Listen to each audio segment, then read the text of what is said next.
Hello everyone, welcome back to Streaming Alchemy. I'm John Mahoney, and on today's show, we're going to be taking a look at vMIX's mix inputs. And what makes this so important is that in the new vMIX 26, they now have 15 additional mixes, your main mix, and 15 additional mix inputs that you can use for your productions. So on today's show, we're going to go through everything about them that you need to know, the use cases, different types of applications, and hopefully give you a really good foundation in the mix inputs. But before we get there, I'd like to invite everyone, please, if you have any questions, any comments, just post them below and we'll get to them here live on air. Also, if you would like to join us live on the show, we have a video call-in. So please, the link is in the show notes. So you should be able to just click on and somebody from the studio will get you on air with us. So let's get started. When we were doing last week's show, or 2 weeks ago, because we've missed a week here with Thanksgiving. So when we were doing the previous show, we spent some time going into stuff that we could do with one of the mix inputs. And Aziz, who is one of our regular community members here that joins us live, he was asking if we could do a show more focused on the mix inputs themselves. And so that's the genesis of what we're doing here. If you think about mix inputs, though, they really have three key functions that are important to think about as we look at use cases. So the first one is that they can act as a switch or a mix effect, however you want to look at it, where you can take and have your main mix feed going out to your streaming audience, but you could also then have secondary mixes that could be going for things like signage, where you have the signage over here, or things that could be other types of display information in, say, an event where you want to have a big back panel or something and feed that. You can use that for that type of switching. The second thing is it can be used to flatten layers. So one of the things inside of vMIX that I think for a lot of people that do more complex compositions in their shots is that they use layers. So each input has up to 10 layers that you can place on top of it in vMIX.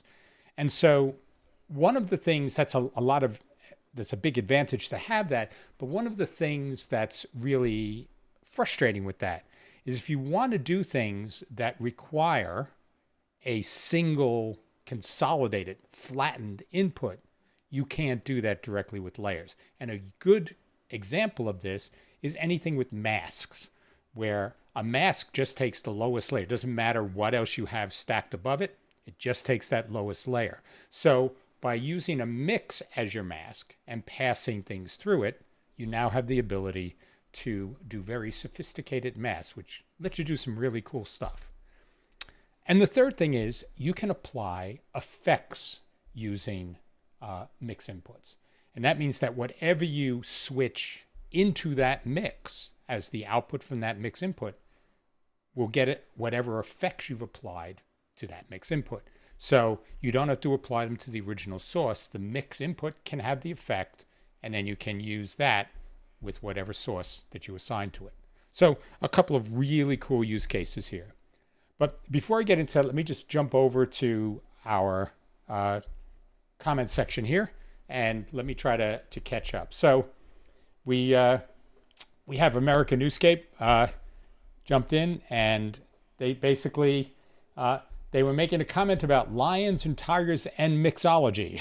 So and I just wanted to make very clear that this is a dry show. Hopefully not in content, but certainly in alcoholic content. So mixology might be one of those terms that got people's hopes up on a Friday, but it is not about that.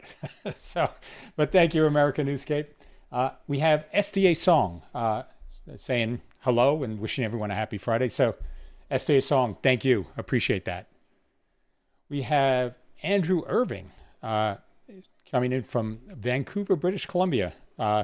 Andrew, thank you for joining us. Glad you find the shows useful. That's important to us here. So let's see. So we have JP Nordet is saying he's looking forward to tonight, and he's coming all the way from Cape Town, South Africa. So JP, thank you for joining us. We have John Simon is connecting again. So John, how are you? Thanks for joining us here. And he's asking a bit about what the 15 extra, the 15 additional mix inputs will give us. So hopefully we'll give you some ideas that you can leverage, but there's a lot that you can do with them. And I think that's hopefully one of the things that you'll get from today. So, and then we have Samuel Nordvik is giving us a hello. Samuel, thank you. Okay, so let's jump in here first and look at sort of the most basic use case that we have here. And that is just doing a mix, just doing some type of switch here. And to do this, you basically, let me sort of jump over here. And so in a switch, what we want to be able to do is take and use a mix as potentially its own output. So you can have your main mix going out output 1 in vMIX, but you could have something for back-end displays at an event that would be going out output 2. So you can switch those two independently. And what I've set up here as a demonstration is I have a couple of static inputs going along here. So just these 3. And I have a mix in here that one of the mix inputs that will allow me to take and assign any one of these static images into a composite. And the composite really would be the name of this virtual event. So right now I have that, and it's called Virtual Reality World. And the way I have this set up here is that this, let me sort of just pop this open. It will give you an idea of what we're doing. If I look at the layers here, what I have here is this output with an inset that I cut out. So if I shut this off, you'll notice that I have a hole sitting here. So what I'm doing when I do this mix is I'm basically saying, take and fill this hole with whatever the output of my mix is. And so if you look at this, this is my mix. I'm filling it with either this thing that hides it, or I can switch through and pick other sources that I want to put in here. And you can see now that I am switching over here. This is all in preview.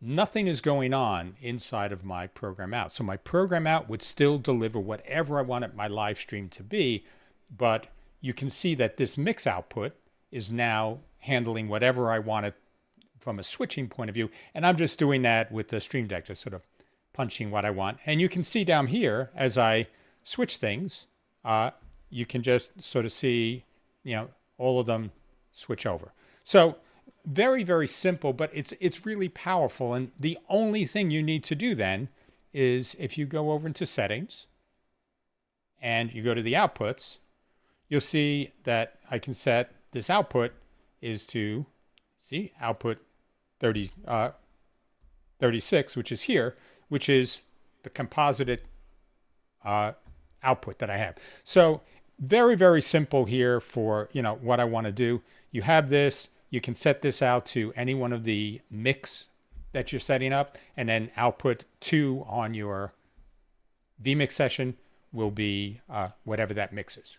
Very cool, simple way to handle those types of mixes.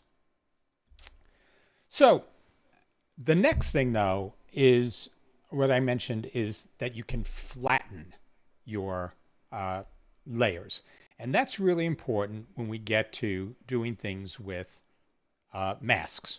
So let me jump over to the next thing over here. And what I want to show you, let's take the output from this, and I'll just show you what it looks like first. So I'm going to go here and we'll switch this over to mask. So you see I have this video playing, but what I'm doing now is I'm applying a mask to create that transition. So I just have 2 layers, and on the top layer, I am using this mask.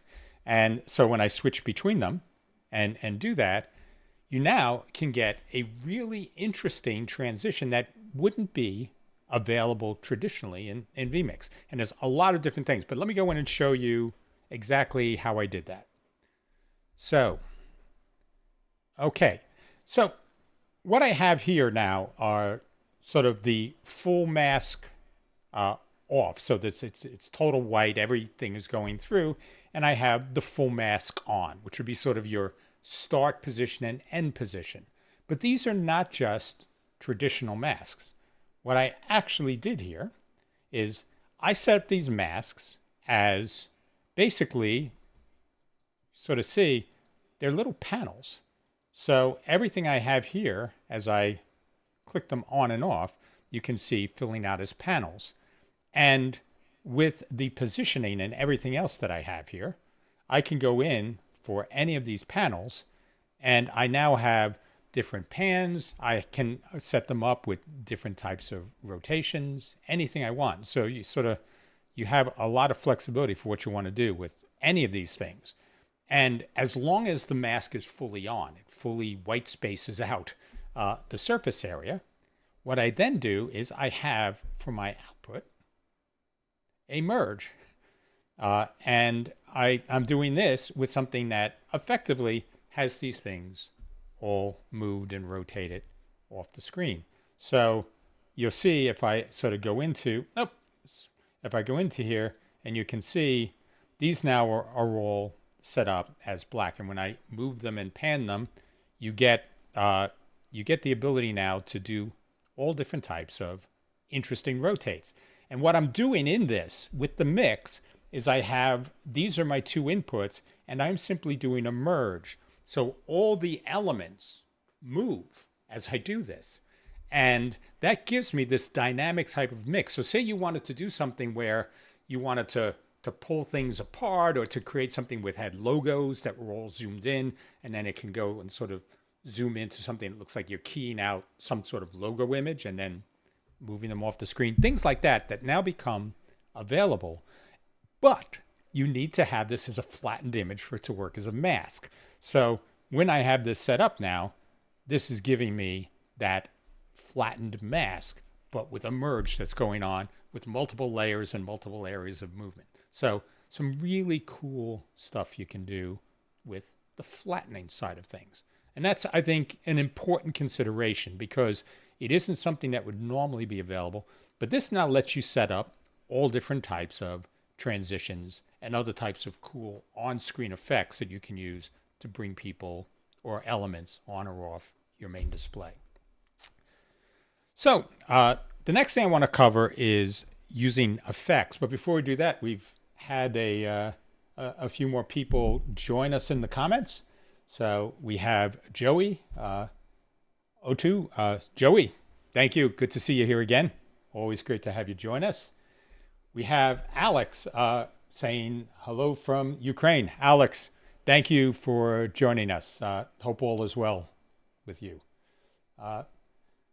Let's see. So we also have Spatial Optic saying, so Spatial Optic is Battle for Freedom. So yes, thank you for joining. I saw that you had some issues with YouTube, I believe. So I'm sorry about that, but hopefully you'll be able to get that straightened out if it's possible. But great to have you here. So thank you. Okay, I'm probably going to keep calling you Battle just because that's what I know you as. So, but thank you, Watson, for joining us. Okay, so let's go to the next piece of this, which I think is another use case, but a very powerful one. And that is, let's look at how you can apply effects to something inside of your to specific inputs that you want. So here is something that I have set up, and let me sort of jump over to what I have here in effects. So let me see if I just pop this up here. So, okay. So what we have here now is it's pretty simple. It's one mix input. But what I'm doing to it now is I have two potential inputs, so I sort of can just move between them to show whichever one I want. But I also now have the ability to do stuff like, let me make this black and white. And so whatever I cut between or merge between, you can see that the input itself is not black and white. It is the mix that I've assigned these colors to. So you can do lots of different things. So you do like tint off or tint on. So all different types of things with color and swap the guest. So you can see I can do any type, and I did this clearly exaggerated. This was not an aesthetic choice. But what I'm doing effectively is applying this to the mix, not to anything that is an original source being switched. And so if you come up here, I'm just using color correction. As you can see, I sort of do tint on and tint off. And you can see that I'm just making these adjustments here to saturation or to different things in the gain and color space. So very, very easy adjustments, but I'm applying them now, not to the inputs, but to whatever I'm passing through the mix. And that can be really powerful for what I'm going to show you in our next segment here. And that really is a way to pull these three elements that we've discussed here together and show how you can use them. So let me actually take the output here. I want to show you something that we set up here. We wanted to do something that combines sort of your virtual switch for a conference, and we call this conference Virtual Reality World. So now what I wanted to be able to do was have something where I could take and introduce a guest, so have them come on here. But then when I go to introduce the second guest, I could sort of put the previous guest over to the side in this little hexagon and introduce the next guest. So you sort of see the whole panel almost take their seats. It would be that type of thing where, so now I go introduce the third guest. Oh, I probably did something here, but, then I introduce the fourth guest here. And with the fourth guest, I go into sort of a final where I just press a button, and through automation, I can go and do sort of a final, everybody go live, and put them up on screen. So that is the last use case. And I want to spend a little more time going through exactly how I set that up and how that works with all of the mixes here. So let me go to the vMIX setup again, and we'll sort of start this over. So what I have here as I go through this setup is I have a set of mixes for each of the four panelists. So mix 1 through mix 4 that are now set up here. And those are my inputs 1 through 4 in this. So the way I have it set, though, is that each one of these is the guests that I have for that panel, and a transparent image, a color transparent. And that color transparent allows me to go and say, either I want to show this or I don't. And when I have this set up, I actually have several other things that are going on in it. So in addition to this transparent thing where I can just pop them on or off the screen, I also have a set. Now I'm going to sort of, let me see if I can just take this as an output so you can see this here. Okay, so this is the output. So if I were to go and merge this in, you can see now that there are several things that have been applied to this. So the first, and this is to the mix, not to the guest, because you can see the guest source sitting over here is fine. So what I have applied to the mix now is I've done a change in saturation. I also have applied a hex mask to it to give that cutout. And then what I'm doing with this is I can decide which panel of guests, let me sort of merge out of this, which panel of guests I want. So I can turn around and say I want panel A or I want panel B. So all I'm doing here is I'm going in and I'm changing the set of inputs here for, let me see if I can, let me jump back to this so I sort of have the whole screen in front of me. So I have a whole set of panel inputs. Yep, let me go over, I'll do it this way. Here. So I have these 4 inputs here, which are for my active panel. And then I'm assigning a layer to those that say, is this panel A or is it panel B? And so these are the 4 inputs that describe my panel. And I'm pulling through my main feeds of these guests. So if that were coming in through live to air or through vMIX call or through cameras in my event space, I would have these guests coming in. I just assign them here. And then inside these mixes are just that input. So it's whoever is the panel, the current panel guest 1, current panel guest 2. And that's the way I have this set up. So in doing that now, I've created a mix that applies the hex and then it applies the colorization to it. So each one has a slightly different tint that we can use to create something interesting with those hexes. So how do I use that? I'm using that over here in this intro panel. And I have that set up as layers. So you can see I have sort of my motion background, and then I have those 4 mixes, guest A, B, C, and D here. But those are mixes. So right now, even though those mixes are in the layers, they're set to transparent. So when they don't show up until I actually go through and do that transition. So if you think about this, if I come in here and we get out and I go to the intro panel, when I introduce guest 1, I'm just simply replacing what's in there on the mix.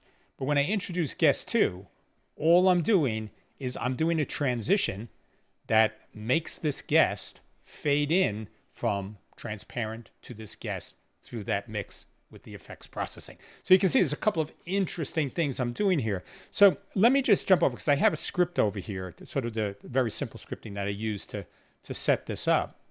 But what I'm doing for the first guest is I'm filling in that, output which said, virtual reality world or whatever. And so you see that first with the name of the event. I put that on screen and I select the title for it. And then when I introduce the first guest, all I'm doing here is I'm going and putting that first guest video into that main window. And so that's all standard. And I'm assigning the data source. I have a data source associated with that, so I put the right name and title under it. And notice that I am moving it up. So I'm on panel 1 or panel 2. It doesn't matter. I'm simply moving up to say, for both panel 1 and 2, let's move to guest 2. For panel 1 and 2, move to guest 3, however I do that. So that's all I'm doing down here with select source, with data source select row. I'm just picking which guest this is. And then now when I go to row to introduce the second panelist, you'll see now that this is where that other stuff starts to happen. I am sort of setting everything up now in input 5, which was my where I want the main guest to show up.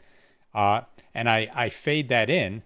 And now I'm also taking right here and saying, let's make sure that speaker 2 is sort of pushed off to the side. So speaker 1 is pushed off to the side. So now I have the speaker pushed off to the side, and that's the transition. That's basically this fade in on mix 1, which we set up, which puts that colored hexagon on the side. And then everyone after that, I'm just going and saying, okay, transition the next one to the colored hexagon and put up the current guest I'm introducing. So that's how this works. The last step, which is where sort of let me sort of pop over to the vMIX interface again here. So if you sort of go to guest 3, and then we'll show this last one. Everything I do here now is just with timed API calls. And let me go through how we did that. So let's see here. Okay, so in this panel here, what I'm doing now is I'm saying, okay, I want to put up something that says starting now, which if you notice when I pressed the final and it went in, it said starting now. I put the show panel up there, the one that says virtual event world. And then I just start going through things. So I fade it in and put that there. So this is for Mix 4. So you see that the fourth panelist get put on the side. Then and this is putting the event name up.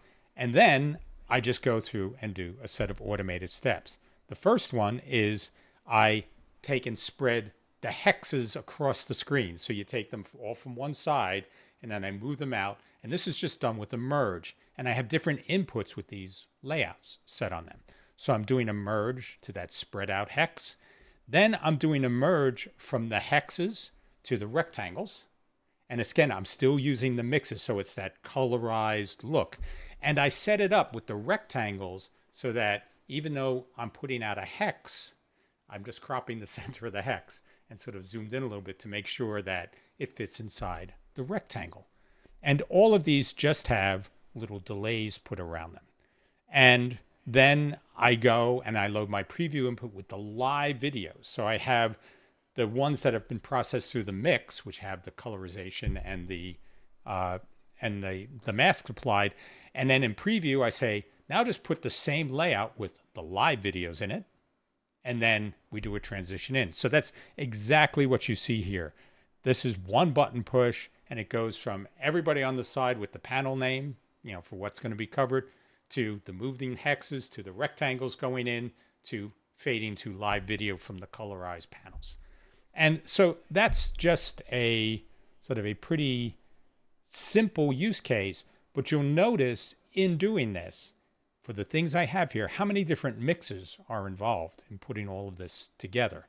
So hopefully, to the question that came out at the beginning about what would you use this many mix inputs for, I think there were a lot of different things, from the way we did transitions. And we made things sort of merge, between two inputs in a way that isn't a traditional transition inside vMix, to doing things here where we're doing colorization and different types of shapes that we want to put in here. All of that stuff is very powerful. And we'll use these mixes up pretty quickly as you go through. So that really covers everything I wanted to talk about with mix inputs. And I'm hopefully in the post-show hangout, if you have any other questions or want to dive into anything more deeply, we can do that. But I did want to get back to see if we have any more comments here. So let's see. So we have Spatial Optic, formerly Battle for Freedom. He's saying that he doesn't have issues, just undocumented features. So I guess, when you end up having to deal with issues with content on your channels, you can be speaking into a black box sometimes when you try to get things resolved. So definitely empathize with where Battle is dealing with here. So, but under any name, great to have you here. So we have Biz Shorty. Biz, we missed you too. Glad to have you back here. So Kevin Michael Reed is joining, saying he's late, but he'll watch the replay. Kevin, always good to have you here, and anything you want to contribute is always very welcome there. So we have Richard Ignacio. Richard, good to see you. Hope everything's going well for you out in California. It's always good to have you here. So thanks for joining us. And we have Lee Love is saying he missed the beginning of the show. Can you start over?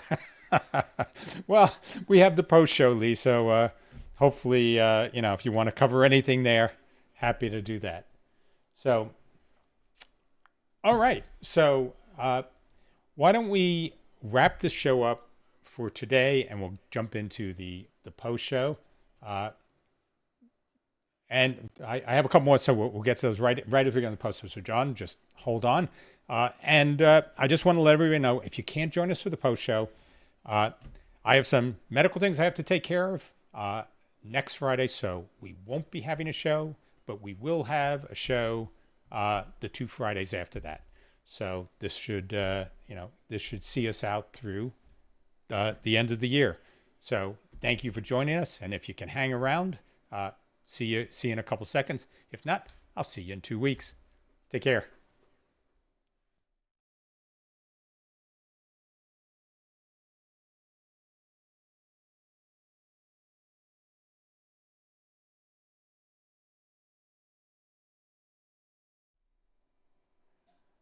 All right, welcome back, everybody. So the right before we left, John had posted a question here, and he's saying, do you absolutely have to put the mix input in preview before sending to program? The answer is no. So one of the functions inside of vMIX, one of the shortcuts, is something called cut direct. And if you use that, cut direct will just take whatever that input is and stick it right into program. So you don't have to do something where you sort of push it to preview and then do a transition. I was doing a lot of that because some of what I wanted to do was with merges, and I wanted to create that dynamic motion. So by putting something with the same mixes but in different positions, that gave me that sort of movement, which is basically how I did it. I had something with the full panel with the hexes were all positioned across the screen, in addition to the input I had where they were over on the side. But because it's the same mix input, the merge input works and moves them. But that is between a previewed and a program-based source that you get that. You don't have to, though. Cut direct will push it right out to the program out. So let's see. So JP is asking, is there a way to duplicate inputs? Currently using create virtual input. So yes, virtual inputs are not something I've actually done a lot with. To be honest, I mean, we've used it for PTZ control to create up different snapshots, but that's something that I would definitely look into. I mean, what would probably make sense for me to do is to sort of do that offline, so I'm not fumbling through something that I'm not completely sure of here on air. But I understand what you're looking to do, because that could give you a nice way to do some of these if you could transition between those. But I think in the vMIX world, that when you select between those, I'm not sure how that transitioning would work. So that's what I'd have to really look in, whether it would work like a traditional merge where you can get that dynamic movement by just, moving things around. But definitely something I will look into. So thanks for adding that as something interesting. JP's clarifying. He says, I mean, if you right click on the cog of an input, it duplicates the input. So, I can just sort of go and say it does duplicate the input. And if I go, and I'm just going to do something quick since you're asking me about this. I just created a new input, and let me just sort of see if I can reposition these. Yeah, so. Oh, wrong one. So let me go to one of these, and I'll just sort of move it around and see if I can, make something happen here. So if I go and set these up, let me cut this in, then I'll put this in preview, and I do a merge. Yep, so that works exactly the way we want. So very good. Thanks for pointing that out, JP. That is definitely a cool way to do these types of things, where if you set this up, you can get the merge. And, so this is kind of an effect here. You can just see that you get from this where, you can do something where it looks like this is just sort of turning down. So lots of different interesting things you can do here. And, this is, again, another whole show I could do. But yeah, so these virtual inputs do have the full, they work with merge and everything else. So thank you for pointing out. That's excellent. So yep. So this works fine. So thank you for that, JP. So everything that we did today was really I was just looking for different ways to cover how we can set this up, how we can set up and use different mixes here so that we don't end up sort of finding limitations in vMix where you can turn around and say things with merges and flattens for transitions, I think are really cool. I could certainly see things where you could do things where you do things in steps where I set up and do one merge, which could have sort of, say you have a mix where I want to take and have a cut through, which has a school team logo or something. And then I load in another thing and can merge out of that. So you could do these very complex transitions now that could be multi-stage where it moves something out and then it goes and has the transparent logo. And then it could zoom that in on that on a second one, which will give you, through these merges, now these complex staged sort of choreographed motions in a mask, which could now sort of run you through and do a whole set of things that you couldn't do through traditional transitions inside vMix. So I thought that was probably one of the most interesting use cases, but you can see things like colorization and masks and other stuff that you just apply. It means that you don't have to mess around with your original inputs. Kevin is asking, have you found any performance limitations with that many mixes in 26? So at this point, I haven't. I found, I mean, there's a few things that I found in vMix 26, but by and large, it's been pretty stable, especially certainly with the last update to the beta. It seemed to be very stable for me. But I don't see a lot of performance issues. And again, the mix itself, I think that the original reason there were only sort of 3 mix inputs, the original mix and 3 mix inputs, is because in vMix there were only 4, like in 4K and Pro and Max, there were only 4 outputs. And I have a feeling that the thinking originally when they allocated just the main and 3 additionals was that you could put them into each of the outputs. And so you'd have your main mix and then your 3 additional mixes as outputs. But I think the development folks there at vMix have begun to realize that there are a lot of other use cases for having these mixes and have added the others. I don't think they are particularly resource intensive, no more than anything else in just manipulating video, because that's all you're really doing. Is if you can take and put multiple layers, a mix is not particularly different technically from that. I'm just taking and compositing things and rendering an output, which is pretty much what are done through layers and everything else. This just has a couple of cool attributes with flattening them that are very useful.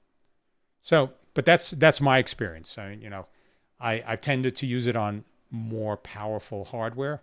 So it is possible that if you're running on lower performance, lower processor powered or GPU powered hardware, you could have a different experience because it may be, pushing that edge a little further than I'm seeing, but I have not seen anything right now. So Kevin's also mentioning, he's saying that virtual inputs use fewer resources than a recreated input. So that is true, actually. Now that you say this stuff, so that is I appreciate sort of digging into this a bit more. So this is something that, like I said, I've really only used virtual inputs with PTZ in the past, but that's just something I'm going to play around with a bit more. But I agree. Anything that can bring the resource footprint down is always good. And there are a lot of reasons. I mean, there are thermal reasons, in addition, where if your system gets too hot, it ratchets down speed to try to reduce the heat. And then you get real performance degradation, across the board for how, everything looks in your output. So anything here that helps with that, I agree, Kevin. If that uses fewer resources, it's definitely something I have to start looking into and see if I can use that more. So thank you for that. All right. So if there are any other questions, let's get them in. Let's see. So, JP, he says, okay, so JP is saying, when will I let the cat out of the bag for neural net feature release 2023? So we are planning to do that in 3 weeks. So it'll be December 23rd is the show for December 23rd is where we plan to do sort of a look at the latest cut of neural net, which has a lot of automation features that have been added, in addition to a few other things that are in there now.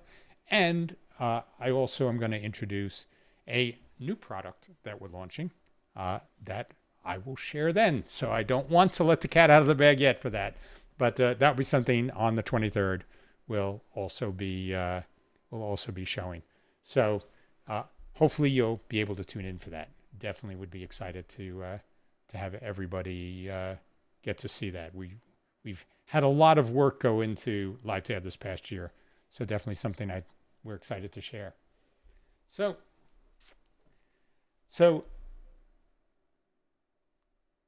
let's see.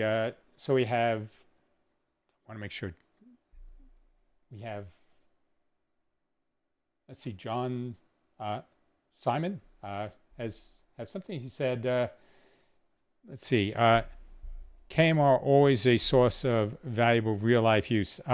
Yes, Kevin, John, I appreciate the input from everybody, and I want to make clear that I am not a production person. I mean, I do a lot of production stuff, and we do work with all different types of switchers from what we do at Neural Net, but there are people that are doing productions day in and day out, and I am humbled by their knowledge and experience. So I am definitely appreciative of Kevin and what he shares here. So John, thank you for pointing it out, and Kevin, thank you for sharing what you know. That's cool for all of us. So let's see. So Lee Love is saying, anyone hear of a release date on 26? I have not heard of a release date for it yet. I think if you don't have a specific immediate use case for the mixes, I would hold off. There's a few things, and sometimes I'm not sure whether it's things that I'm doing or whether it's something in the new vMIX, but there's been a few things that haven't worked exactly as I expected, or didn't respond to things that in scripting I think should be responding to. So could be pilot error. Never rule that out. But it could also be some stuff in 26 that has not yet gotten sorted out. But when I find something that I think is problematic, I will certainly share it with the folks at vMIX. I usually give them a chance to fix stuff if they have fairly frequent updates. But if I see it go sort of across a secondary release, then I'll probably share it with them and make sure that it's not just some edge case I've run into. So yeah, I mean, so John Simon is saying it should be out sometime Q1 in 23, and John, I would agree with that. I mean, one of the things I have to say about vMIX releases is that when they finally put them out, they tend to be really stable. So I know they're not going to rush it just to meet an arbitrary date, but based on my experience, it has been pretty solid. And some of the things that I've seen may just, like I said, be edge cases or some things in scripting that still need to get straightened out. But definitely dive in and start to work with it now and explore what you can do, because I think it will be out relatively soon, and definitely has some cool stuff in it. Not the least of which I mentioned, is the ability to copy and paste layers. So I know this is something I've spoken with Lee about, and it was sort of funny, where he's he's talking about copy and paste being one of those advanced features, but it definitely a very, very useful feature to have, and makes putting productions together, much easier. So let's see. So Lee Love is saying he's washing his hands of it. So, so thank you, Lee. So JP is saying he would love to see our audio bus settings while your pre-show video plays. So he says currently his guests can be heard in the background if we try chatting before cutting it, maybe for another show. Yeah. So let me just say a couple of things on this, because I want to be sure we, from how I do this, it's clearer. We switch on the TriCaster. So down deep, I am a TriCaster guy. So it's what I started with, and I just really, really enjoy working with that. That said, most of what we do on the shows is vMix centric.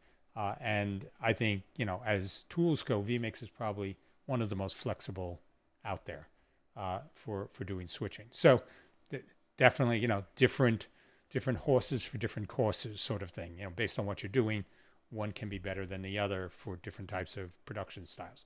So when we have remote guests come on, we do that with live to air. We're not using vMix call.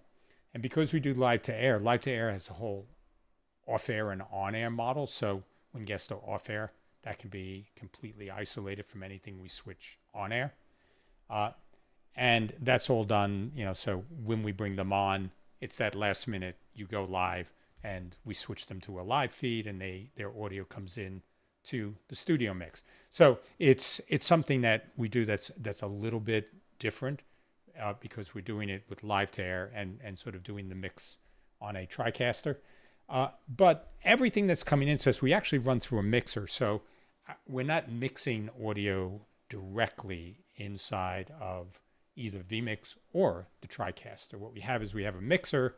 All of these feeds come into the mixer, and that comes in as a single input via Dante into our TriCaster. And it would be the same thing here. If we were doing it in vMix, we'd have that same single input coming in for all the audio that we're going to stream out through vMix. And then we'd set up different audio returns from there. But so it will be somebody had asked if I would do, when we start our next season, if we would do a studio tour. And that's something I definitely would like to do, because we're going to make some technical changes in the back end during sort of our downtime at the beginning of the year. And I can give you all a look at how we have everything set up here when we start off next season. So hopefully that will be helpful. So let's see. I just want to make sure. What's the next one I have on here? So Battle is saying, I'm struggling to decide, spatial optic. I'm struggling to decide if I should get the A10 Mini and the Elgato Stream Deck XL. Learning these shortcuts is speeding up things. Yes, so I can tell you, I couldn't work without Stream Decks. We use them for everything. And I think as a production tool, the Stream Deck not only has like huge convenience, but it starts to get you thinking about everything in terms of some sort of automated sequence. And I think that's a good sort of production mindset as you look at things, where I'm not just looking at like punching in switches, but I'm going in and saying, now, what do I have to do? Do I have to do a sequence of things? Do I want to sort of stack things up when I press a single button to make it do the full sequence, like a show intro where you go and say, yes, I'm going to, mute the mics, play an intro video, switch over to my main camera, unmute the mics, and put a lower third up. So, so those types of things where you start to think of, now that's a single button push. The Stream Deck sort of just flows into that production workflow mindset. And I think that's really great. I can tell you, the A10 Mini, I know people love it, and they love it for a lot of things where you're using sort of iMag, where I need to have something with incredibly low latency. And because that is effectively a hardware switcher, that gives you, really, really low latency, which works well for iMac things. But they're, however you want to do it, the Stream Deck is phenomenal. Central Control with the Stream Deck is great. Companion with the Stream Deck is great. So lots of different ways to sort of leverage this with all these tools as well. So that not anything specific about it, but that's probably just a general mindset for how I think about it. And once you start using Stream Decks, you can't figure out how you did anything without them. So, and I think a lot of people will agree. So, yeah. So, especially asking, let's see. I'm trying to keep the thread here. So Kevin, oh no, Spade. Okay, so he says, have you used the Rodecaster Pro 2 yet? Settings are a pain, fighting echoes. I haven't used it yet. It's something I'd like to get, but it's sort of outside of our, budget for the show.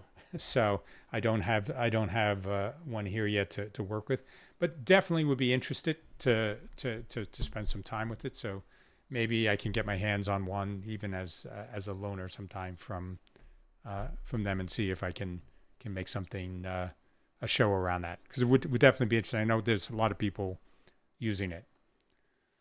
So let's see. So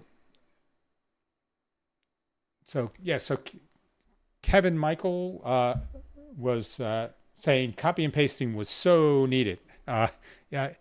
Yes. Yeah, because I agree. I mean, it's funny. What I would do, Kevin, was I keep taking out my phone. So I set something up the way I want. I take out my phone, take the picture, then go to the next input that I wanted to apply this to, and I'd be, the next layer I want to apply this to, and I'd be just looking and going, okay, I have everything set here.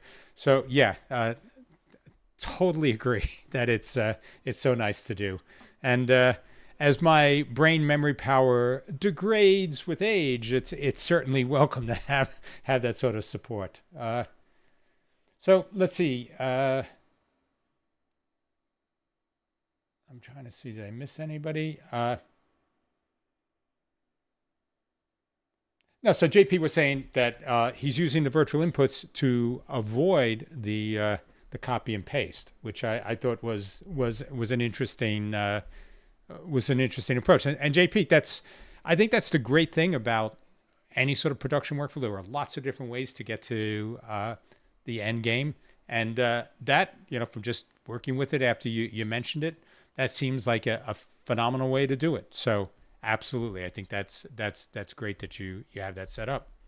But yeah, the copy and paste is gonna be helpful. So let's see. So Spatial is saying, is it noisy? Are the buttons quiet on press? So if you're talking about the Stream Deck, it is really quiet. You get it's more tactile. Now, I mean, I have headphones in, so I'm not necessarily going to hear it, but I don't think it's being picked up on the mic or anything like that. So yeah, I don't think there's really an issue with that, and not something that has ever come up for anybody that I've talked to either, where they felt it was too loud. So let's see. So JP is asking, has anyone tried Adobe Podcaster? It's only for cleaning audio post-shoot. I have not yet. What I did play around with a bit is some of the AI audio cleaning in the Blackmagic DaVinci Resolve, and that works exceptionally well.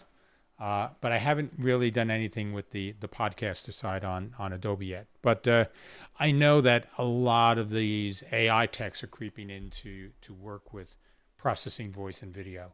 And some of the things they can do in post are absolutely phenomenal. I mean, they will blow you away. And I mean, one of the things, and I'll tell you, I expect that this will have a big impact on the live space as processing power moves up. But there are things in DaVinci where I could shoot myself on this set as is, no chroma key, and I could tell DaVinci Resolve to cut me out and then do things like run text behind me. So you can do some phenomenal things with the AI side. And as that moves from being processor constrained to becoming something that can be real time, I think the whole production space is going to open up with some really amazing things. So AI processing on video and audio are real game changers. And I think give it 2 years, maybe a little longer, but you'll see that that will just become a part of the capabilities of existing live hardware. And a lot of that is going to be based on these things being part of GPU-based performance, especially with the NVIDIA, where they have the sort of the Tesla cores, which do this AI processing. As those things become better, that's just going to become something we'll be able to plug in and make happen. So very exciting for that. So let's see. So I'm trying to, just put up the next one. I can't there's too many comments here, and I want to make sure I cover everything. So Battle is saying he's currently using a 4K deck link and looking to upgrade to a quad link 4K.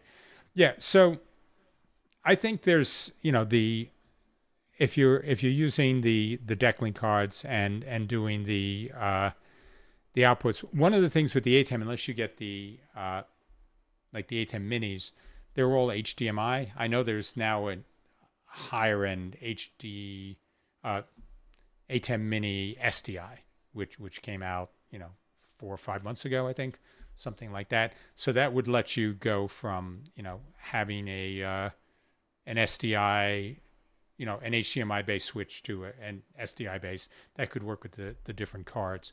So I think the quad links are great, but if you're looking at it as sort of your output, I think doing multi 4Ks is really processor intensive. So right now I think the quad links are 1080s, 1080p 60. So that's when we install this in sort of our higher end live to air systems. We do the deck link V2s. And they let us put out 4 1080p signals on those. Or we use the quad V2s, which let us put up to 8 outputs on a single card. The quad link 4K, I believe that gives you the ability to do either a single 4K, and I'm trying to remember the products, a single 4K out or multiple 1080s, which 4K is essentially just 4 1080s. So I think that may be what that does. If I have that wrong, I apologize. But yeah, I think that would be a great option. It sort of prepares you for 4K if that's something you need. And always future-proofing is great. So, okay, what's next? So I'm going to trust Matt to run me through the comments here so I don't miss anything here.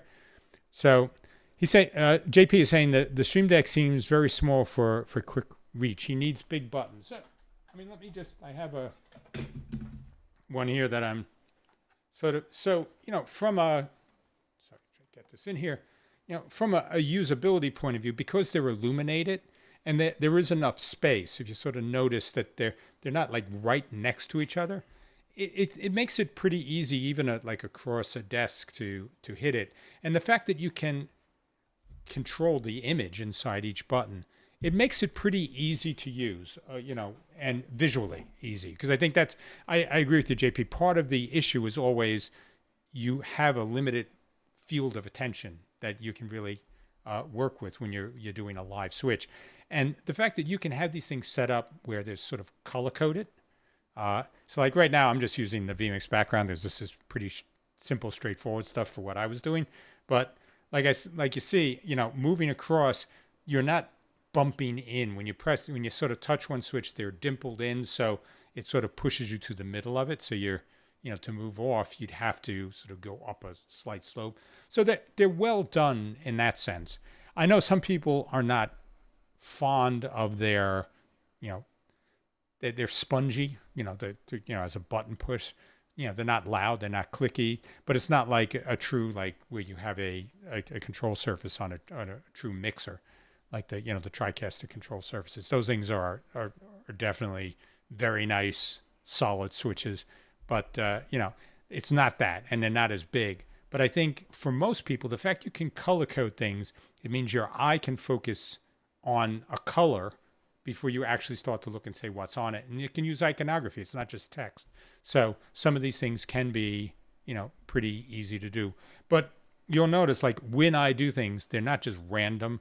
So this is sort of, if you look at what I had, this is for showing how to do mixes. This is how to do the flattening for the mask. This is how to do FX. And that was the final panel thing we said. So each of them, I tend to do things where I have some structure to the layout, even, leaving blanks, because in a production space, you don't want to have to be like, oh, is that the third button or the fourth button? This way, just sorry, row 1, 2, 3, 4. And that's easy visually for me to sort of just go to. So that's, some things to keep in mind, but I found them, not to be difficult to use at all. So, okay. So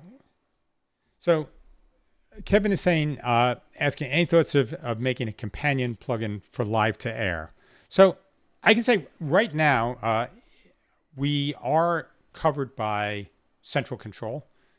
So they just made a adapter for live to air. So I know we're in that. We haven't really looked yet at making a companion plugin. Is definitely something on the radar. There's been a few people have asked. So stay tuned on that. But right now, I can say from an automation point of view, Central Control is the one that is supporting what we're doing. But stay tuned, because I know there is interest on companion as well. So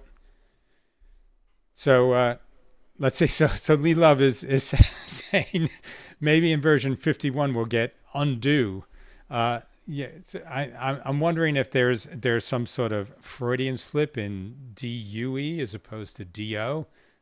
Is it something that should be there? So maybe that would, instead of being undo, it would then be overdue. So, but let's keep fingers crossed that it'll come in at least a few releases before that. I'll try to transition to Spatial from Battle. So Spatial is saying he's using Clarity VX. It's a really powerful VST. So there are a lot of nice VST plugins. One of the things that, and I'm asking this for people that are using them, especially around audio, do you find that it adds latency and creates any sort of lip sync issues? Because that was the one concern I've had with sort of inline VSTs. Is that doing some of them could create different sync issues, but certainly not something I've really tested. So I don't have any personal experience of that. So if you have, please share it, because I'd love to see what your collective experience is here. All right, what do we have next? Spatial is saying it was nice thinking of using the quad link 4K as multiple 1080 inputs. So yeah, I mean that is something that's definitely possible. I mean, one of the interesting things with vMIX is that you can actually take and have 4 1080 inputs and combine them in layers to create a 4K if you were doing a 4K production. So that does give you the ability to, even if you didn't have it as a sort of linkable, where you could sit there and go, I'm doing a 12G versus 4 3Gs. This is something that you could certainly do inside of vMIX and make that. And I believe if that the sync would be good for that. Could be wrong. It could create some sort of tearing things potentially, but it would be interesting to see if that would work. It could make give you the ability to use some of your existing hardware as well if you're doing this for 4K. So so JP is saying that that this is the big Stream Deck. But the 15 button one, I mean the small one definitely just fits in your hand, and the Stream Deck Plus, which just came out a couple of weeks ago, that also has it has 8 buttons. They're much more spaced apart, which I wish they put more buttons myself from looking at it, but it also has knobs on it, So, it's something new in the Stream Deck arena.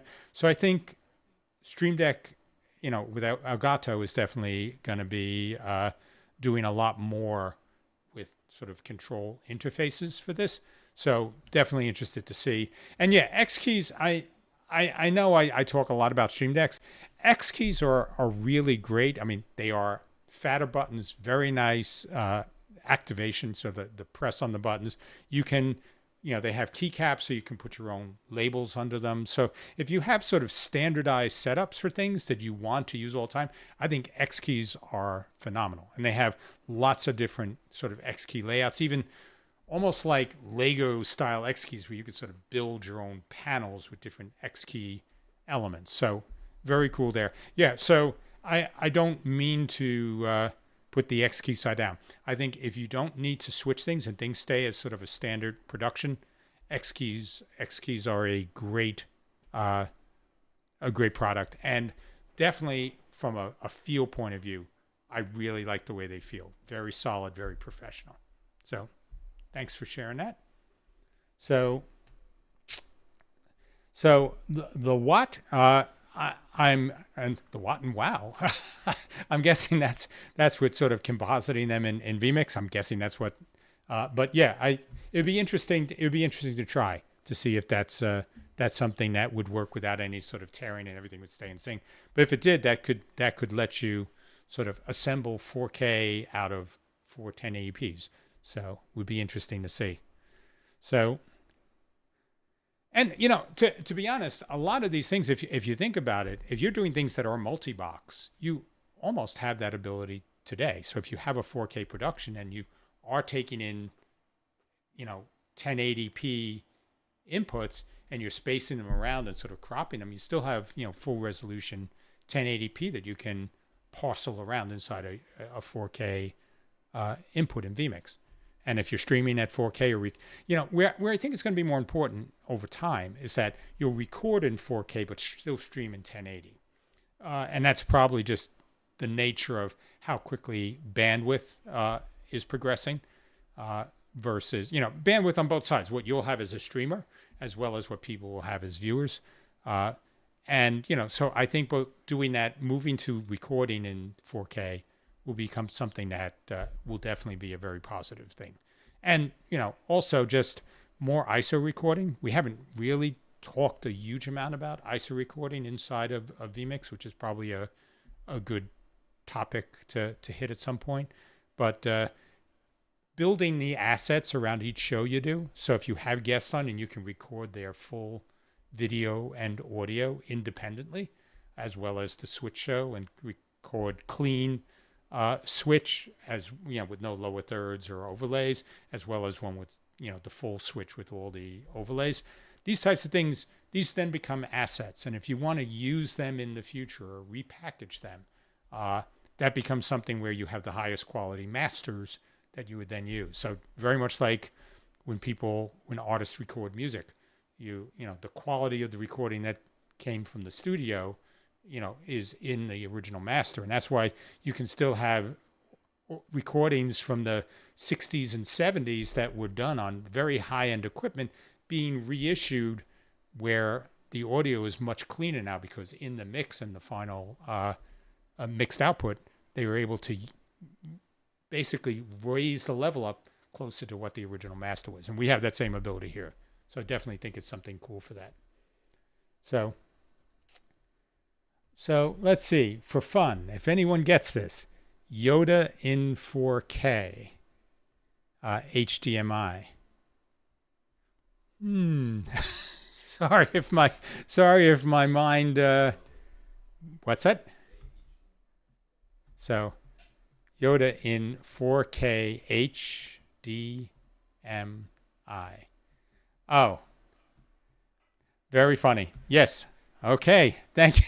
So one of the guys, Joe over there, just said, say HDMI very slowly, and so you get the Yoda in 4K HDMI. So now, JP, thank you. So yes, I was a little slow on the uptake, but the younger people around me got that. So I guess that's just Not a good statement on the state of my brain these days, but thank you. That's a good one. I appreciate that. So yep.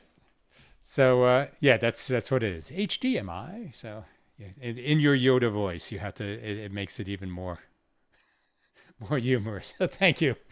So all right. So I guess that will probably be a wrap, unless we have anything else anybody wants to cover. But so we'll wrap this up now. As I said, I will not be around next week. I have a doctor's appointment I got to handle, but the following 2 weeks we will, and I'll get to see everybody then. And our next show is actually going to be on something with a little more heavier scripting again. So we'll sort of jump back, before we end season 3. I want to make sure we covered one more thing with scripting. And actually, a friend of mine asked if I could do something to help them out. And so I figured in doing this, we'll put a show together and share it with everybody. So that's in 2 weeks. It'll be vMIX scripting. And then in 3 weeks, we'll do a live to air update and a new product reveal. So looking forward to having all of you join us for that. All right, everyone. Thank you. I'll see you in a couple of weeks. Everybody, be safe. Take care.